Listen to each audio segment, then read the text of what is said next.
Paz do Senhor, como é que vamos? Tudo bem? Estou aprendendo sobre a palavra do Senhor Jesus. A cada dia que nós estamos aqui, nós sempre colocamos para vocês um pouco do conteúdo da teologia bíblica, um pouco do conteúdo da palavra do Senhor Jesus. Então nós estamos numa série de estudos levando para você o conhecimento da palavra de Deus.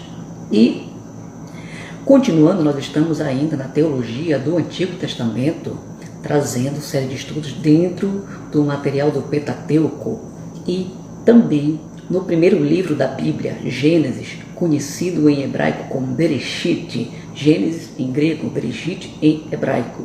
E já viemos de uma série de estudos exegéticos, hermenêuticos, um pouquinho da história bíblica, um pouquinho também da antropologia bíblica, da teontologia, falamos também um pouquinho dos aspectos arqueológicos, da literatura também do Extremo Oriente Próximo, com relação às escrituras mencionadas ali no material do Pentateuco.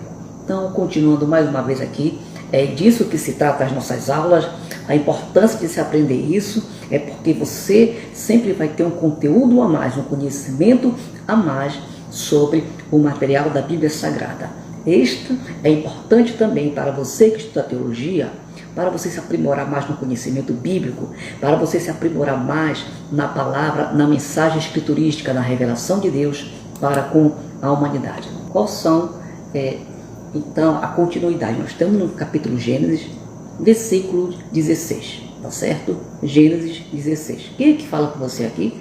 Eu sou o pastor Everton Gleice Mendes Costa, da Assembleia de Deus, a Pioneira, aqui na cidade de Macapá, estado do Amapá.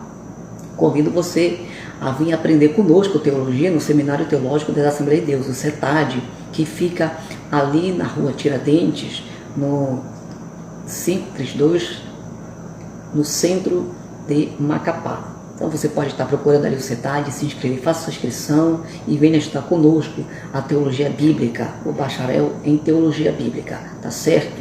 Sara, Agar e Abraão. É nesse conteúdo que nós estamos relatando para você e vamos dar continuidade da nossa aula anterior. No capítulo 16, no versículo 5 e 6, nós vimos ali a continuidade da história desses três personagens no relacionamento entre Sara e Agar. As mulheres do antigo mundo, elas eram honradas através do casamento dos filhos que geravam.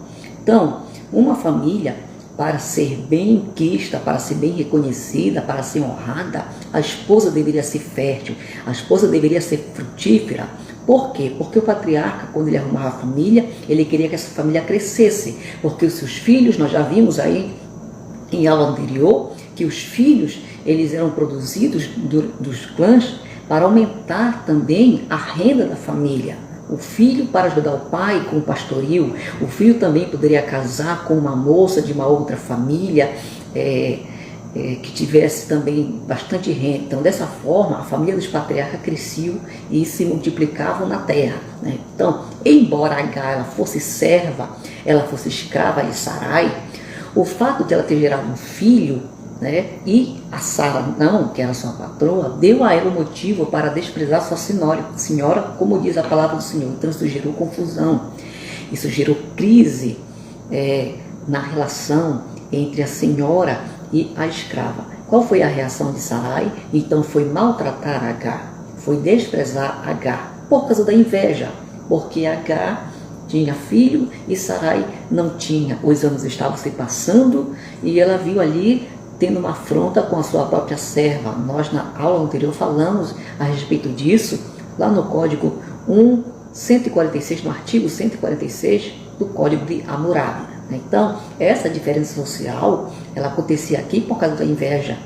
Sara não poderia gerar nesse momento filhos e deu a sua serva para Abraão, e Abraão então pôde gerar um filho e deu problemas, que está lá no Gênesis capítulo 16. E aí, então, no capítulo 16, você vê aí que Deus, então, ele visita Abraão e Sara. E aí Sara tem um filho chamado Isaac.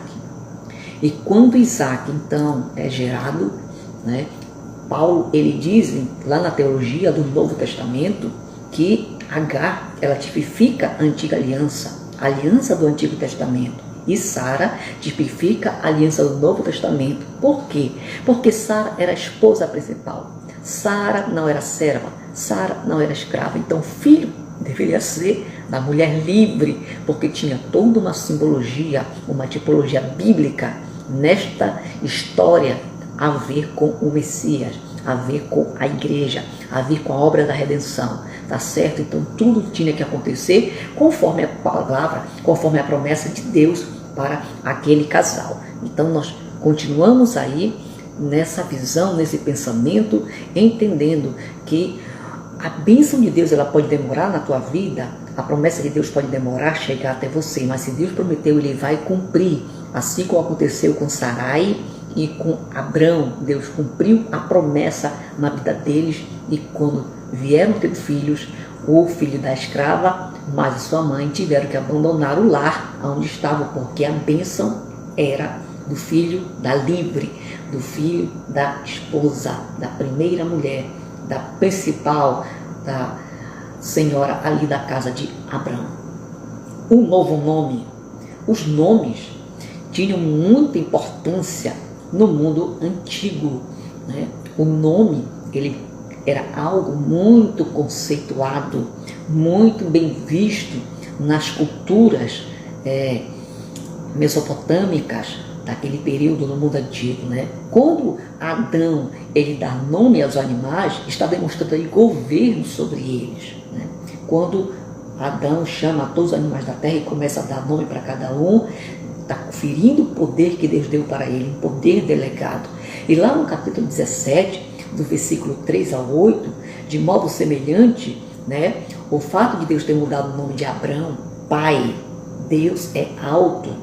Basicamente este é o significado do nome Abrão para Abrão, pai de multidões, e os de Sarai para Sara, senhora, dama, princesa, que este é o sentido da tradução do nome de Sara, né? Representa uma reiteração da promessa da aliança que Deus fez com ele, mudando o nome. Deus está dizendo assim, olha, a partir de hoje aqui, eu tenho total autoridade sobre a promessa que está sobre a tua vida.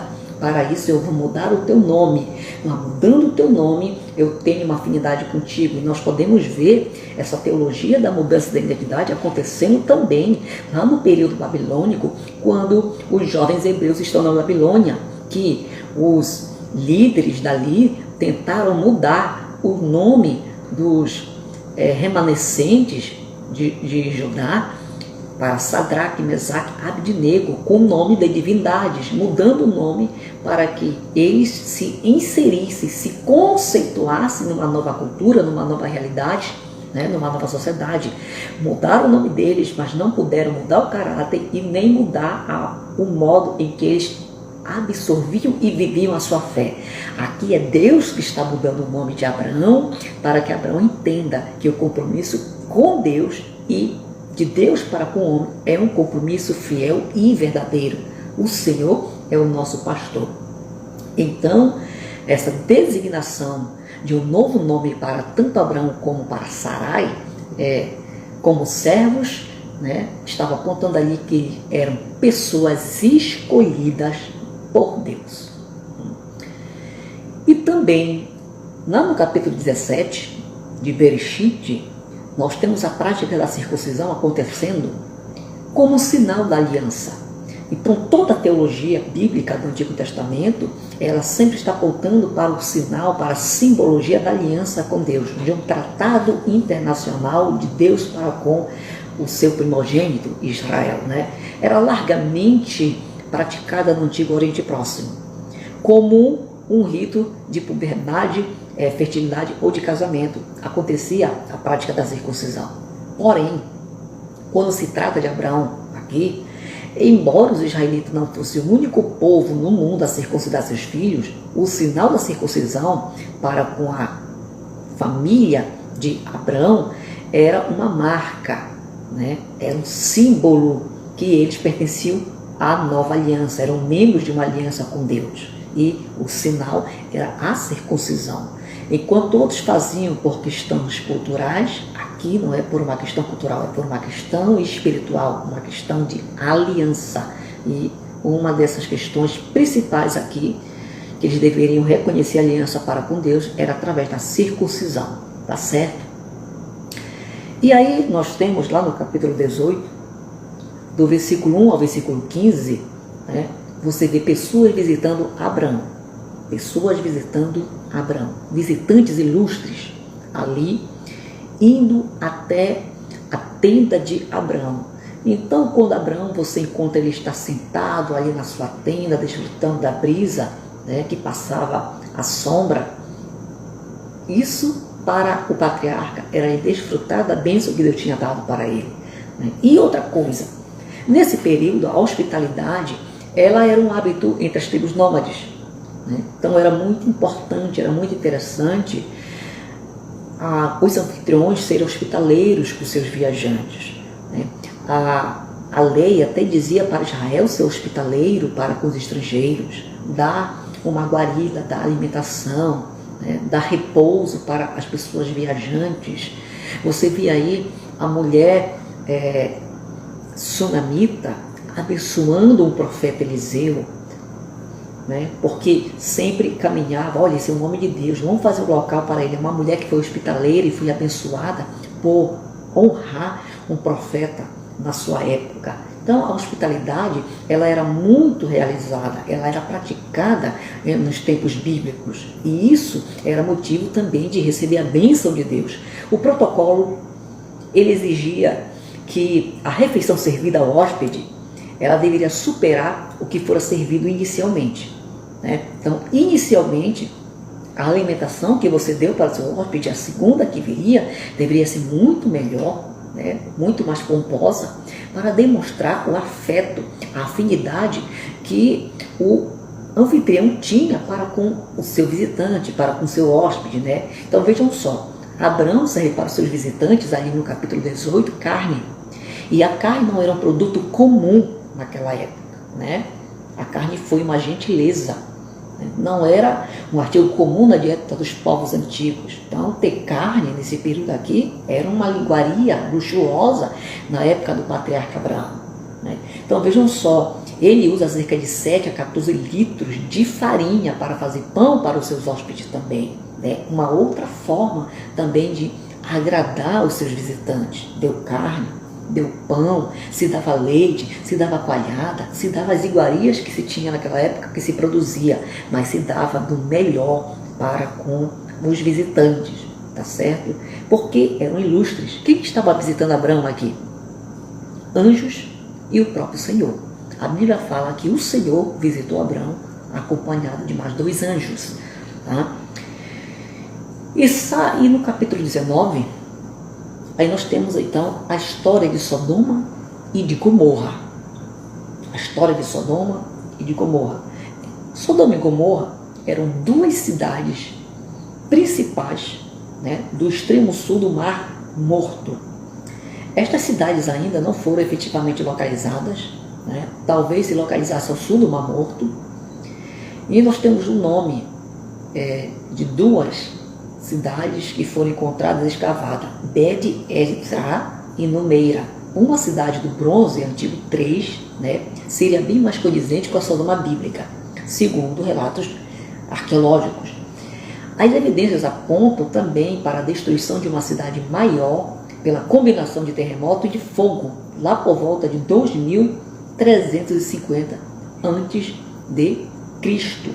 Então, por volta de 2350 a.C., né, houve uma cidade que foi destruída, e as evidências apontam aí que pode ter sido nesse período, então, a destruição de Sodoma e Gomorra, segundo os relatos, né, das pesquisas que tentam desvendar o passado.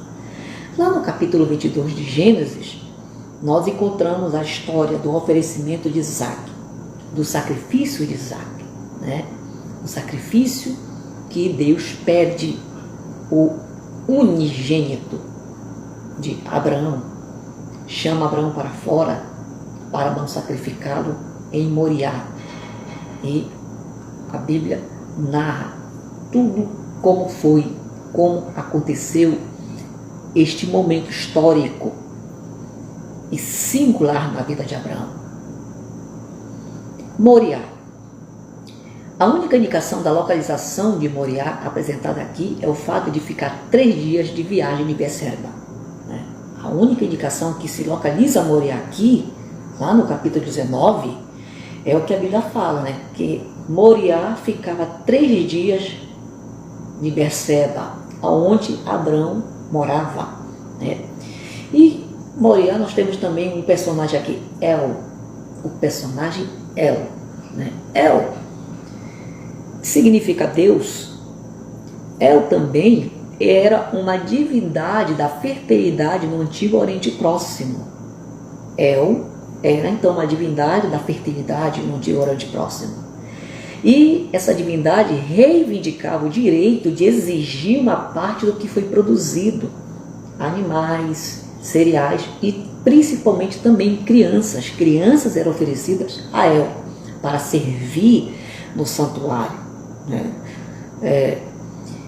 Então, nesse período, tinha nas culturas mesopotâmicas, cananitas, rituais de sacrifícios de crianças. Então, esses rituais de sacrifício de crianças eram um ritual para assegurar a continuidade e a fertilidade. Abraão ele conhecia muito bem essas práticas, porque essas práticas pagãs eram no seu tempo, era da sua geração, era do seu momento histórico, era do seu momento da sociedade, era um momento cultural dele. Ele vivia isso aí no período que ele viveu, porque ele estava ali numa época que as sociedades pagãs exerciam esse tipo de sacrifício humano para suas divindades pagãs.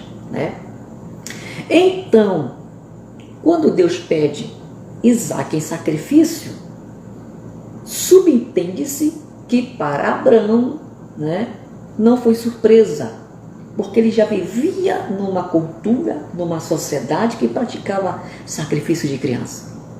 Só que a Bíblia é tão clara que diz que quando Abraão aceita o desafio, ele aceitou porque dentro do seu coração ele acreditava que mesmo sacrificando o seu filho, Deus era poderoso para ressuscitá-lo novamente. Porque Abraão se agarrou numa promessa: eu vou te dar um filho e deste filho eu vou te transformar numa grande nação.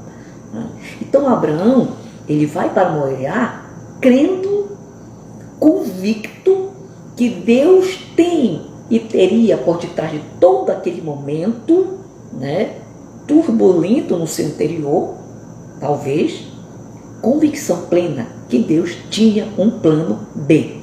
Um plano B. Então, meu amigo, quando Deus manda você fazer algo, você tem que entender uma coisa: Deus, ele tem um plano B. Deus, ele já está te direcionando para a bênção. Deus, ele sabe muito bem como é que ele vai fazer. Deus, ele sabe muito bem como é que ele vai trabalhar. Ele já tem todo o resultado programado para a tua bênção. Agora você tem que fazer pela fé. Você tem que fazer acreditando que Deus, ele vai dar o melhor. Pois Deus, Abraão aprova. Pois Deus, Abraão aprova. Deus, ele nos prova, ele não nos tenta. Quem nos tenta é a carne. Quem nos tenta é o diabo. Deus, ele nos põe à prova. O que para Deus é provação, na visão do diabo é tentação. Na visão da carne é tentação. Você vê isso na teologia do Novo Testamento, tá certo? Então, Nissa, é a palavra hebraica que significa provar, que você encontra lá na edição Revista Corrigida, a palavra tentar. Por quê? Porque também nós temos 2 palavras em grego, peirasmos e peirazo, que você encontra na teologia de Tiago. Então, no hebraico é Nissa. Nissa, que significa provar, mas algumas versões da língua portuguesa, algumas bíblias, traduzem para tentar. Porém, Deus não tenta, Deus ele prova. Então, tem certas traduções aí que você tem que analisar o contexto, quem é que está executando aquilo, quem é que está determinando. Se é Deus que está determinando, não é tentação, mas sim provação. Então Deus põe Abraão à prova. O que isso significa aqui? Um teste que revelaria a fé de Abraão como nada ainda o conseguira fazer. Era a prova da obediência absoluta, incontestada, fé em Jeová. Seria ali o ápice da apresentação do que o coração de Abraão tinha para revelar para a divindade, para Deus. Tu é fiel? Até que ponto tu é fiel a mim? Veja só o que diz a mensagem do Apocalipse: seja fiel até a morte e dar-te-ei a coroa da vida. Então, meu querido, Deus ele não quer a nossa fidelidade em parte, Ele quer a nossa fidelidade por completo. Nem que isso custe a nossa própria vida, nem que isso custasse o maior presente que Abraão tinha, aquilo que ele mais amava que ele tinha, que era o seu filho. Deus, enquanto nós somos cristãos, Deus nos pede a nossa própria vida, se for preciso, para nós assegurarmos a salvação eterna. Oferece-o ali em holocausto. A palavra de Deus aqui. A palavra hebraica aqui que nós temos, Eila, literalmente, levante-o. Levante-o em holocausto. Oferece-o, Eila. Palavra hebraica, Eila. Significa esta palavra oferecer a vítima como um todo em holocausto, em sinal de completa dedicação. Por isso que foi instituído ali na lei mosaica as leis do sacrifício. O holocausto, principalmente aquilo que é do anátema, aquilo que pertence exclusivamente a Deus, deve ser queimado por completo, na presença de Deus. É dele. Então Deus diz assim: se é meu, eu quero tudo por completo em holocausto, separado. Aquilo que é separado em holocausto, que é do Senhor, torna-se santo, kadosh. Então vejam só, não se faz nenhuma referência aqui a matar o rapaz. A intenção original de Deus aqui, nessa atitude para com Isaac, era, ao que tudo indica, garantir a oferta completa, mas interferir antes que a vítima fosse morta. Deus então põe Abraão à prova. Eu quero ver se tu é fiel a ponto de me entregar teu filho. E Abraão foi fiel a ponto de entregar o filho. Mas no momento em que ele levanta o cutelo para matar, o anjo de Deus brada, porque Deus não tem prazer na morte do ser humano.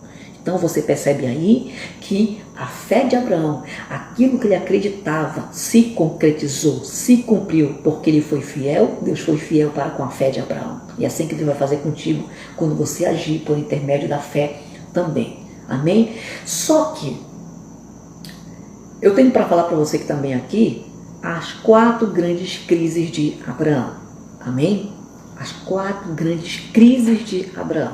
Antes eu quero te deixar um convite. Se inscreva no YouTube, se inscreva no nosso canal, tá certo? Incandescente na Teologia. Ative todas as notificações, deixe o teu comentário, deixe lá o teu joinha, compartilhe as nossas aulas que já estão postadas no YouTube, tá certo? Compartilha as nossas lições ali. Você pode estar entrando, aprendendo, deixando o teu comentário. Ah, pastor, eu estou estudando, eu estou lendo, eu estou vendo tudo. E nós podemos estar encaminhando para você o certificado de cada aula. Aqui nós estamos na aula sobre a disciplina Pentateuco. Mas se você quer o certificado só sobre Gênesis, sobre Êxodo, Levítico e Deuteronômio, leia todas, assista todas as aulas, amém? E você, na descrição de cada vídeo, você tem lá o número do Pix, você pode estar lá contribuindo com uma oferta, e pode estar mandando o comprovante para nós, que aquele Pix é o meu contato, ok? Está lá o número do Estado 96, 984006235 é o meu telefone, é o meu WhatsApp e também é o meu Pix. Você pode estar depositando uma oferta para ajudar o nosso canal, para ajudar a divulgação da palavra e do reino do Senhor Jesus através da mensagem bíblica, tá? Então eu te convido aqui, se você quiser ter o certificado de cada aula por disciplina ou por livro, ok? você pode estar recebendo. Aí, tá certo? Então fica a seu critério aí. Nós estamos falando aqui sobre as 4 grandes crises que Abraão viveu. Aqui começa a sua renúncia e algo muito amado, né? Primeiro, Abraão abdicou de seu país natal e de sua parentela. A primeira crise, ele abdica de seus pais e da sua parentela para ir em busca de algo que ele não conhecia, somente recebeu por promessa. Segunda crise, o sobrinho Ló. Era talvez o possível herdeiro e até companheiro de fé de Abraão, né? Mas ele se afasta de Abraão. Apesar de ser crente, foi um vaso para a desonra, como muitos fazem. Muitos estão andando junto com aqueles que são vencedores. Muitos estão andando, acompanhando a trajetória de muitos líderes que vão impactar o mundo. E de repente, troca a garantia da bênção por prazeres momentâneos. Ele se agradou daquilo que ele viu nas campinas do Jordão. E Abraão conquistou aquilo que ele olhava para o deserto e não via nada. Mas Deus via toda a bênção que estava vindo para Abraão, tá certo? A terceira grande crise, nós podemos colocar aqui como os próprios planos de Abraão em relação a Ismael. Ismael teve que sair da casa, porque a bênção prometida era para Isaac, não era para Abraão. Mas Deus nunca deve nada a ninguém, porque Ismael não tinha culpa da situação. Isaac não teve culpa da situação. Agar não tinha culpa da situação toda que se gerou. Nós temos aqui a última crise que nós podemos encontrar aqui em Abraão sobre Isaac. Oferecer em holocausto aquilo que ele mais amava, porque era fruto da sua velhice, né? Já perdeu Ismael, que teve que ir embora. Agora perder o primogênito, perder o filho da herança, o filho da velhice, o filho que ele amava, né? Fruto de um milagre, porque Sara, ela era estéril e Deus curou a esterilidade de Sara, fazendo com que o seu ventre tornasse frutífero. Era muito grande para Abraão. Mas Abraão passou nessas crises e foi vitorioso, né? Porque acreditou. E lá em Gênesis capítulo 23, nós vemos aqui que Sara, então, ela parte para a glória. Ela morre, né? E a primeira propriedade que Israel, então, adquire em Canaã foi justamente o quê? Um cemitério. Foi a primeira propriedade que Abraão adquiriu. Ele comprou um cemitério para enterrar sua querida esposa. Então, lá em Macpela, foram enterrados Abraão, foi enterrado Isaac e foi enterrado Lia. Foram todos sepultados nessa mesma caverna. Por esta causa, Macpela havia se tornar então o centro da terra prometida, né? O símbolo da posse da terra pelo povo escolhido. Foi a primeira propriedade adquirida como sinal de bênção, mas ele teve que enterrar os seus entes queridos ali, né? Nessa propriedade. Sara foi enterrada na caverna de Macpela, lá em Hebrom, né? Por volta de 2029 a.C., a data que nós colocamos aqui, 2029 a.C., então provavelmente essa foi a data que Abraão enterrou Sara ali em Hebrom, né? Sara então ela morre aos 127 anos de idade. O fato de Abraão adquirir esta terra e enterrar sua esposa, né, demonstra sua fé em acreditar que Deus, que até na verdade que seus descendentes herdariam a terra em Canaã, que ele adquiriu aquilo ali. E ele era um homem nômade, que vivia de um lugar para o outro, onde ele encontrava os melhores pastos, melhores locais para viver da agricultura, né? E ele ficava, faltando seca, procurava um local que fosse melhor para apacentar o seu rebanho e para a sua subsistência e da sua casa também. Então, lá no capítulo 24, nós já vemos que Abraão teve que esperar um período de aproximadamente 1 ano de luto para poder pensar no seu filho Isaac. Ele não poderia deixar Isaac solteiro enquanto ele estivesse vivo, o pai, Abraão. Por quê? A preocupação de Abraão veio com relação que ele já estava ficando avançado em idade, ficando velho, poderia morrer, e a preocupação que Isaac não viesse a se casar com uma estrangeira, né? A preocupação muito grande, que Abraão não viesse casar com uma estrangeira. Então, com isso, faz com que o seu servo Damasceno lhe faça uma promessa, que encontraria uma esposa, uma noiva para Isaac, dentre a sua parentela, dentre a sua família. E então aqui no capítulo 24, nós estamos falando, né, do casamento de Isaac, em que Eliezer vai até a terra de Abraão em busca de uma mulher para o seu filho.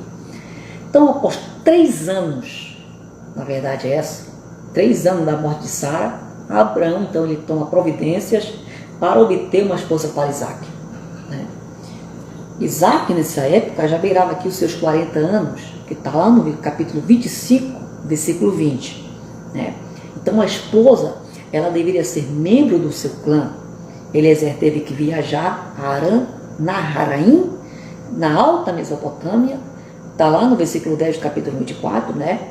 Naor, que era irmão de Abraão, né? Ele foi pai de Betuel, e Betuel era pai de Rebeca e Labão, né? Então veja só, Abraão, né, ele casou praticamente com sua sobrinha de 2º grau, praticamente isso aí, né? Abraão, na verdade, ele casou com sua meia-irmã. Então, vejam só, sua sobrinha, né, de 2º grau, é que vem se tornar a esposa do seu filho, Rebeca. Rebeca que tinha o seu irmão Labão. Labão que acompanhou Abraão quando ele saiu de Ur da Caldeia, juntamente com Terá, pai de Abraão, né? Para o Antigo Testamento, tanto os arameus quanto os israelitas podem ser remontados genealogicamente a Terá, que foi pai de Abraão. Lá em Gênesis capítulo 10, versículo 22, Arã, ser filho de Sem, é apenas no sentido de ser descendente, tá? Então não pense ali que Arã foi diretamente filho de Sem, não, era descendente, tá? Então já falamos aqui com relação à cronologia bíblica, que ela elenca apenas personagens importantes em um clã, e não necessariamente ipsis literi, a linhagem, né, consequentemente de nascimento. Mas de fulano, girou a ciclano, mas muitos desses personagens aí são príncipes, são os principais nomes de um clã. Aí não está inserido todos os homens daquela geração ou daquela família. Tá? Então, isso é um problema para a gente analisar muitas datações do passado por genealogia, porque as genealogias elas não são completas, tá certo? Elas têm uma relevância somente a título de importância na história bíblica. O juramento, nós podemos ver ali que houve um juramento entre Eliezer e Abraão, né, que Abraão pede para que Eliezer coloque a sua mão debaixo das pernas de Abraão. O que isso significa? O juramento ele era feito em nome de um Deus, e às vezes um gesto era acrescentado ao juramento, né? Então olha só, o gesto geralmente era um símbolo da tarefa a ser executada por quem fazia esse juramento. Por exemplo, ao colocar a mão sobre a coxa de Abraão, na verdade, a mão dele ia ficar próximo ali às partes íntimas de Abraão, né? O que isso queria dizer? Que o servo associa o seu juramento, né, de obediência à aquisição de uma noiva para Isaac e, conseguintemente, a perpetuação da linhagem de Abraão. Pode dizer, ó, jura pela minha geração, jura pelos meus descendentes que você vai fazer isso, executar. Então, o que estava acontecendo ali era um rito, né? Era uma situação cultural que era conhecida e praticada no período patriarcal, tá? Então era algo que era conhecido ali da cultura mesopotâmica, daquele período ali do Antigo Oriente Próximo. E lá no capítulo 25, quando nós entramos já em Gênesis 25, nós temos a saga ou a história de Jacó e Esaú, os descendentes, né? Os descendentes de Isaac. E o que nós temos, tem coisas aqui que nós podemos elencar no capítulo 25, a esterilidade, o nome aos filhos e o direito da primogenitura. Sempre foi um fator de ameaça aos descendentes prometidos, a questão da esterilidade pela aliança, né? Quando uma mulher era estéril, tinha essa preocupação os homens, porque queriam gerar filhos. Então a esterilidade era um fator, que eu já falei para vocês aqui, a esterilidade era um fator no período bíblico que fazia com que em muitas famílias existisse a poligamia, né? A poligamia, porque o homem da casa ele queria ter vários filhos para a família crescer, mas isso tinha propósitos econômicos, propósitos financeiros, tá? Tinha propósitos de trabalho na agricultura, trabalho com o rebanho, então tinha um propósito cultural por trás da poligamia, ok? Também era uma forma de tornar especial o filho nascido após longa espera, né? Porque somente Deus poderia anular a infertilidade. Só Deus poderia trabalhar nisto aqui. Nomes aos filhos. No mundo antigo, a escolha dos nomes era um ato significativo. Então se acreditava que o nome poderia afetar o destino das pessoas, né? Por isso, quem o escolhia exercia um certo controle sobre o futuro da pessoa. Eu já falei com relação ao nome de Abraão, quando Deus trocou o nome de Abraão, tá? Estou só reforçando um pouquinho mais aqui também. E o direito de primogênito? Dizia apenas a herança material proveniente dos pais. A primogenitura aqui, direito à herança material. A herança, ela era dividida pelo número de filhos, né? Mais um, pois o mais velho recebia dupla porção. O primogênito nas culturas semíticas, na cultura bíblica, né? Ele recebia porção dobrada da bênção, ele recebia a porção dobrada. Os demais restos, né, da herança do pai era dividido por igual aos demais irmãos, mas o primogênito recebia o dobro da herança, o dobro da bênção. Entrando no capítulo 28, versículo 22, nós temos aqui um texto que fala sobre dízimo. Nós já falamos aqui sobre o ato de Abraão dar dízimo a Melquisedeque. E agora nós vamos falar também aqui no capítulo 28 sobre o dízimo, mais uma vez. No mundo antigo, geralmente o dízimo ele era um tipo de cobrança de impostos, né? Esse é o sentido, em primeiro lugar, porque os dízimos eles eram pagos ao templo e ao rei, né? Então o dízimo ele fazia parte das demais culturas, era cobrado a 10ª parte dos ganhos, dos rendimentos da sociedade.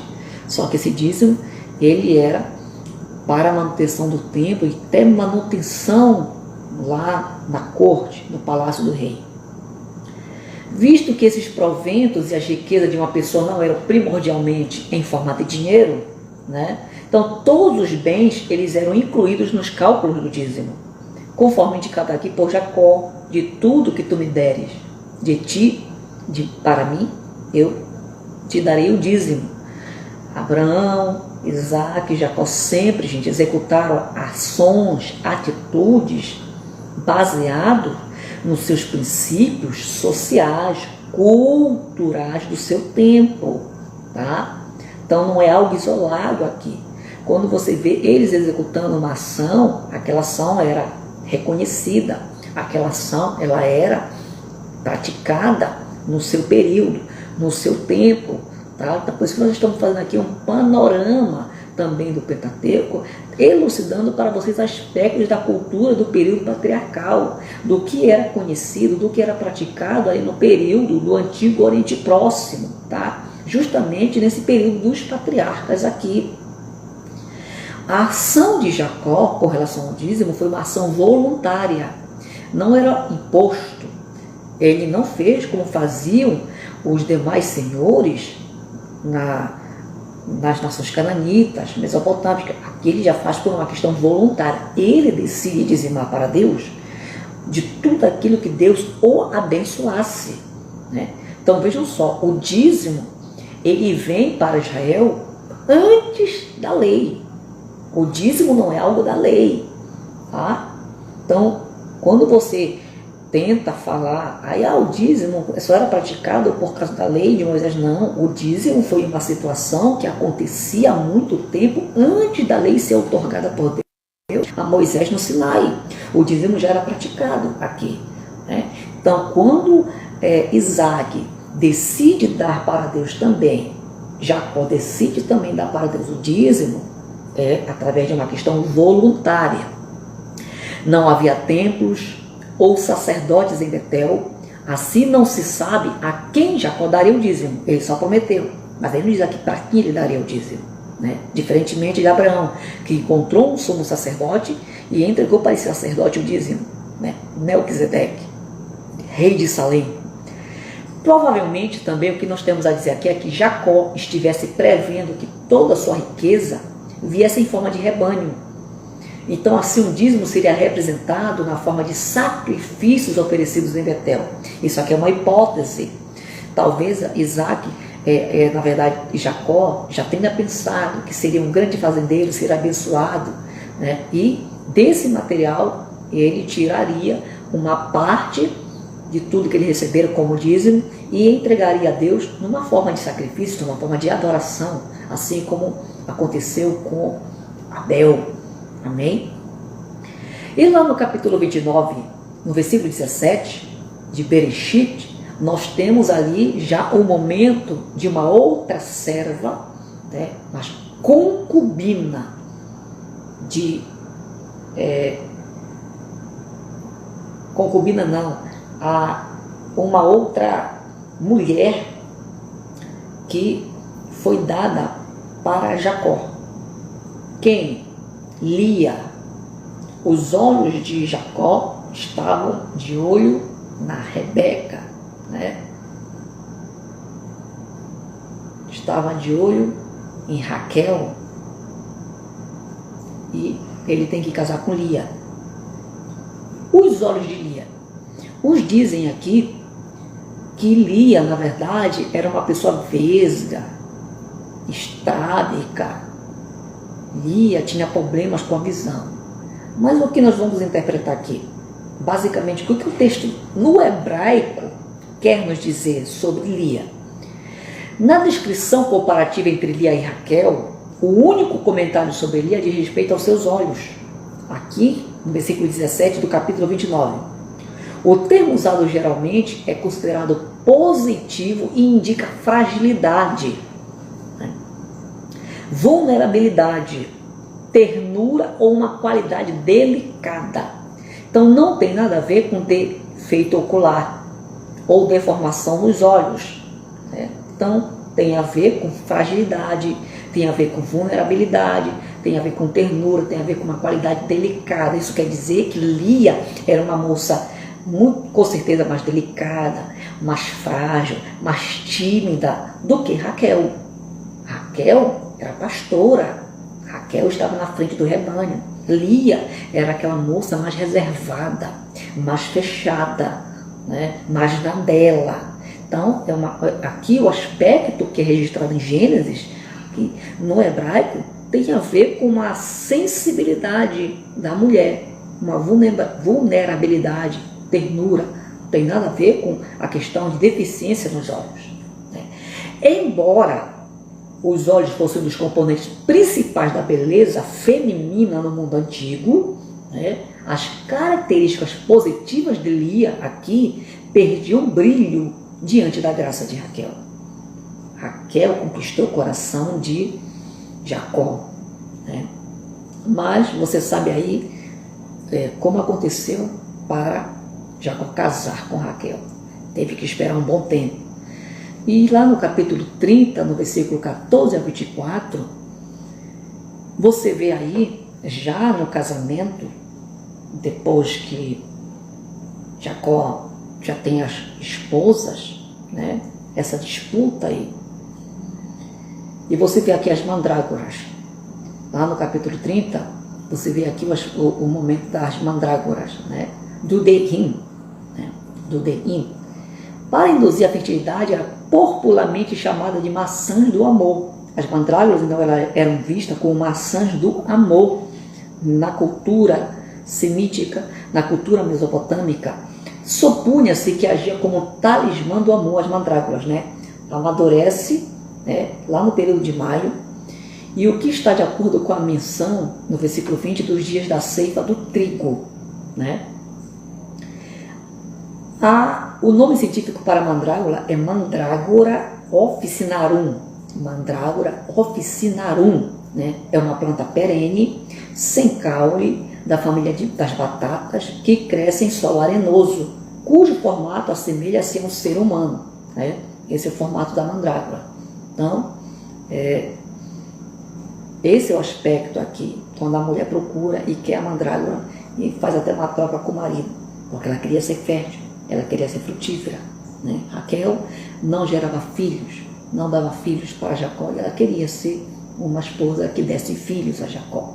Então, você vê aqui que mandrágora, ela possui propriedades narcóticas, né? Narcóticas e purgativas, que explica o seu uso material também.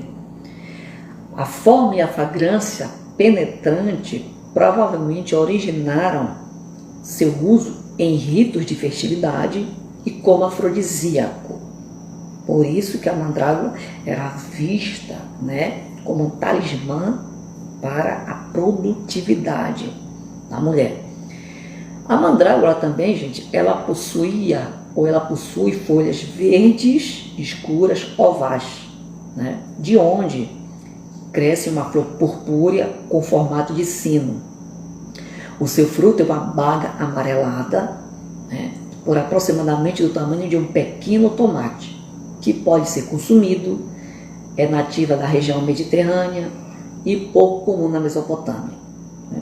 Então aqui é o aspecto da fruta, na verdade, da raiz tuberosa, né? Porque da família das batatas é um tubérculo, a mandrágora, tá certo? A mandrágora é um tubérculo, tá? E nós vamos agora aqui entrar com relação ao acerto de contas. Sempre vai ter um acerto de conta. Jacó vem embora. Jacó deixa a casa de Labão e volta, né, para sua terra, agora rico, abençoado. Trabalhou muito, sofreu muito na casa de Labão, mas ele estava colhendo o que tinha plantado. Enganou o irmão, enganou o pai com o auxílio da mãe e teve que pagar o preço lá para onde ele foi fugir, né? Foi enganado, seu salário foi modificado por várias vezes, né?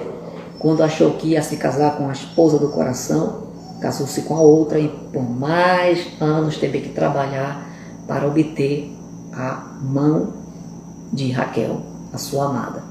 Só que quando ele volta rico, abençoado, ele tem que encarar o seu problema, né?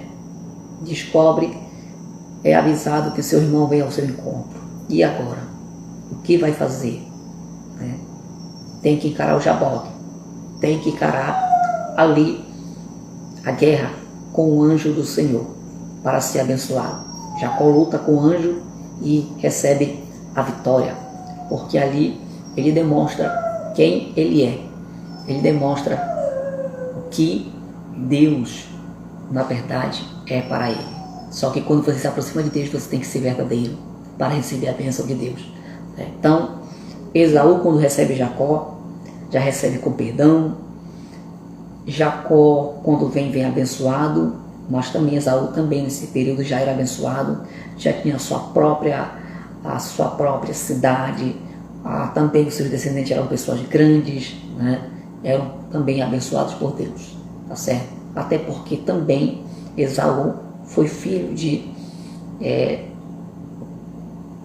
Isaac, né? Então foi abençoado por Deus. Não era o filho da promessa, mas foi abençoado por Deus também, porque era da linhagem de Abraão. Todos que são descendentes de Abraão foram abençoados por Deus. Então esse é o acerto de conta. O Jaboque era um tributário do rio Jordão, né? Era um braço do rio Jordão, a qual se juntava a cerca de meio caminho do mar da Galileia e do Mar Morto. Esse aqui é o endereço do Jaboque. Hoje o Jaboque é conhecido pelo nome de Zerca, né? Na Palestina, o Jaboque hoje ele é conhecido pelo nome de Zerca. Esse é um nome conhecido para o Vale do Jaboque. Israel, gente. Para o nome de Israel, Jacó, Deus falou, como campeão lutaste com Deus, né? Então teu nome é Jacó, mas será chamado de Israel. Israel significa aquele que luta com Deus, né? Ou Deus luta, ou aquele que persevera. A raiz do nome Yaakov é de perseverar, aquele que persiste, aquele que persevera. Não, tem muita gente que se engana com a verdadeira tradução do nome Yaakov. O nome Yaakov, Jacó, não significa ludibriador, não significa enganador, tá? Não significa trapaceiro. Isso tem a ver com o caráter de Jacó. O caráter dele era um caráter de enganador, né?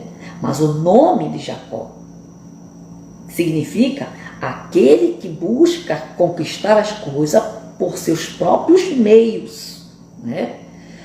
Então, toda pessoa que busca conquistar as coisas na vida, gente, sempre vai ser uma pessoa que vai perseverar em um propósito, vai sempre perseverar em um objetivo, né?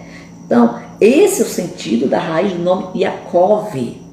Quando Deus muda um nome para Israel, né? Deus está querendo dizer, até hoje tu perseveraste, tu conquistaste as coisas por meios ilícitos, por meios errôneos, mas a partir de agora, toda conquista que você tiver vai ser pela maneira correta, porque você vai ser aquele que persevera com Deus.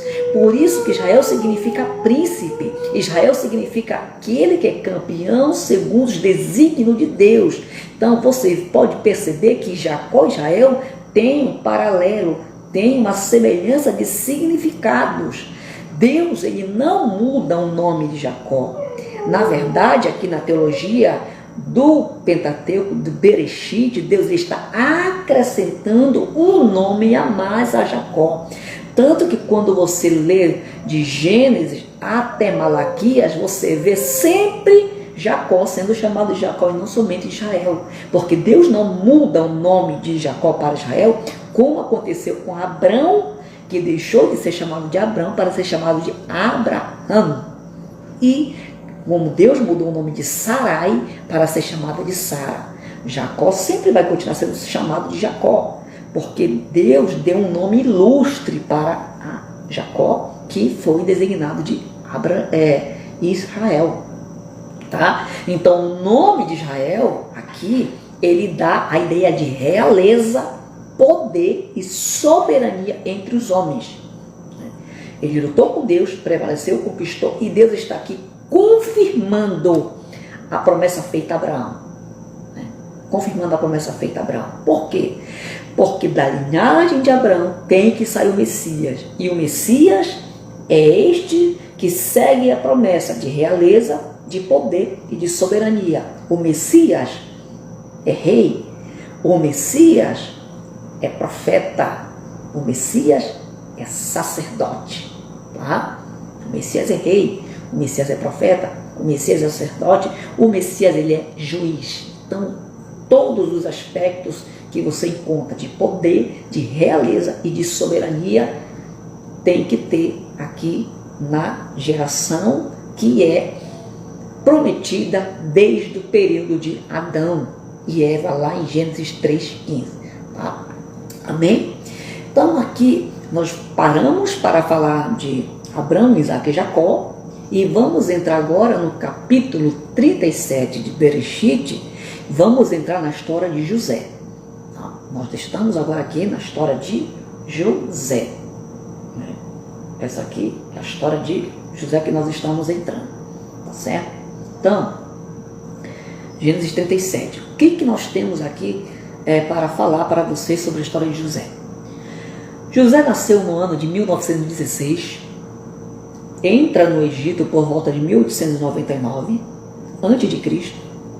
Ele sobe ao poder lá por volta de 1886 e morre em 1806, está lá no capítulo 50, versículo 22, na idade de 110 anos. Então José provavelmente ele viveu na 12ª dinastia do Médio Império Egípcio.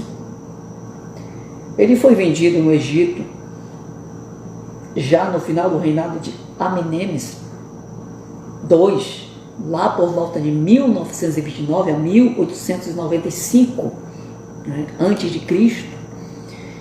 No reinado do faraó Sesostre II, que por volta de 1897 até 1878 antes de Cristo,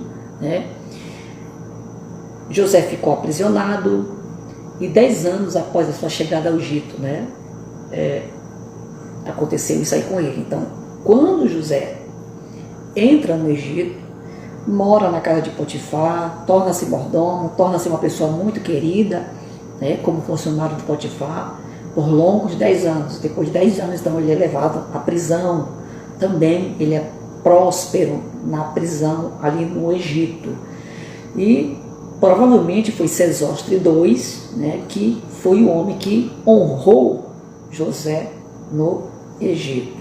Que, segundo alguns especulam, alguns teóricos, e principalmente Eugene Merriam, quando ele narra a história de Israel ali no Antigo Testamento, ele aponta que nesse período provavelmente o Egito estava dominado pela dinastia Ixo. Então esse faraó provavelmente foi um faraó da dinastia Ixo, que vivenciou tudo isto aí, que pôde também dar essa segurança para José entrar no Egito. Tá? Nós temos a 12ª dinastia do Egito, que foi Amenemes I, que foi de 1991 a 1962. Você tem Sesostre I também, que reinou no Egito por 1971 a 1928. Você tem Amenemes II, que reinou em 1929 a 1895. Você tem Sesostre II, que reinou em 1897 a 1878. Você tem Sesostre III, que reinou no Egito por 1878 a 1843. Você tem Amenemes III, que reinou no Egito por volta de 1842 a 1797. Amenemes IV, que reinou de 1798 a 1790. Tá? E Sobnekfero, que reinou em 1789 a 1786. Então aqui todo o período da 12ª dinastia que governou o Egito. Tá? Esse período aqui. A túnica de José. Vamos falar sobre a túnica de José. O passim ketonete. Túnica, o passim ketonete aqui. A túnica que José ganhou de seu pai significava uma posição de autoridade e de predileção. Esse é o significado aqui da túnica que José adquiriu. Talvez fosse uma túnica colorida, mas também poderia se distinguir de outras pelo material que era feita. ou pelo tipo de tecido, ou até mesmo pelo comprimento, tanto da barra como das mangas da túnica de José. Túnica talar, né? A palavra hebraica, então, aqui, que designa túnica, o patsim ketonet, né? Para descrevê-la, aparece somente aqui, túnica de mangas compridas. Né? É difícil afirmar que tipo de túnica era essa. Então não tem como a gente dizer assim, olha, a túnica era essa aqui. Não tem como, porque a palavra hebraica, patsim ketonet, né, não nos facilita a interpretação de como seria essa túnica. Alguns dizem que é uma túnica colorida. Pode ter sido uma túnica colorida também, mas ela pode ter uma especificação diferenciada, talvez pelo comprimento, provavelmente pelas mangas, e não somente por uma questão de cor, tá? Não tem como a gente colocar aqui literalmente que a túnica fosse colorida. Provavelmente ela tinha as características de uma túnica colorida, mas a palavra hebraica que não nos garante que a túnica dada para Jacó, de Jacó para José, era uma túnica colorida, tá? A palavra hebraica não traz esse sentido literal de túnica colorida, ok? Estou explicando para vocês aqui a exegese da palavra que aponta para a túnica aqui. Primeiro, que as pinturas egípcias desse período ilustram cananeus bem vestidos, usando roupas bordadas de mangas compridas, com uma estola debruada colocada na diagonal da cintura até o joelho. Então as pinturas apontam a vestimenta que o povo judeu utilizava-se nesse período aqui, quando habitavam o Egito, né? Você encontra isto aqui nos materiais encontrados nas pinturas, apontando para o passado. Lá no capítulo 37 de Gênesis, numa história de José, nós vemos agora aqui o sonhador, né? Mais uma vez, José com a sua história sobre os sonhos. No mundo antigo, acreditava-se que os sonhos transmitiam mensagens divinas, e como tais, eles eram levados muito a sério, os sonhos, né? Considerava-se que alguns sonhos concedidos a reis e profetas fossem um meio de revelação divina. De maneira geral, até os sonhos de pessoas comuns eram considerados presságios que comunicavam mensagens sobre as atividades dos deuses. Então, assim eram vistos os sonhos naquele período, os sonhos naquela época. Então, imagina quando uma liderança, né, da nobreza sonhava, ele entendia aquele sonho como presságio. E aí muitos procuravam os oráculos, os sacerdotes pagãos, para revelar o sonho.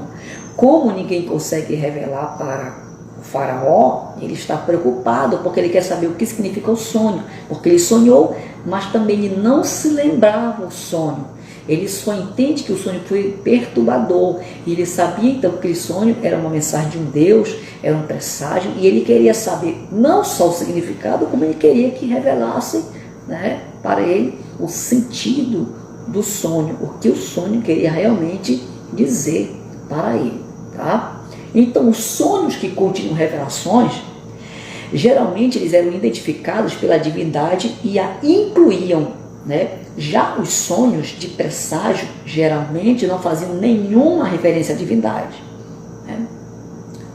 Quando o sonho era revelado, trazia-se a divindade que o revelou, mas o sonho de presságio não se identificava a divindade. A preocupação era no aspecto literal, histórico, de algo que poderia acontecer naquele tempo, com uma pessoa, com uma cidade, com a sociedade, tá? Ou com a política, ou com a economia.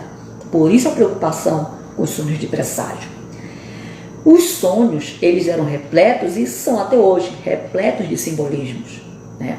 Os sonhos, então, por isso eles precisavam ser interpretados, embora algumas vezes os símbolos explicavam por si só. As informações recebidas em sonhos podiam ser alteradas, né? Então, por isso que eles dependiam de um intérprete, quem que deveria interpretar. E você também encontra aqui a questão da humilhação de José. foi jogado numa cisterna, foi vendido para os midianitas. O território dos midianitas era próximo ao dos ismaelitas, por isso que você vê aqui o texto dizendo que José foi vendido para os midianitas.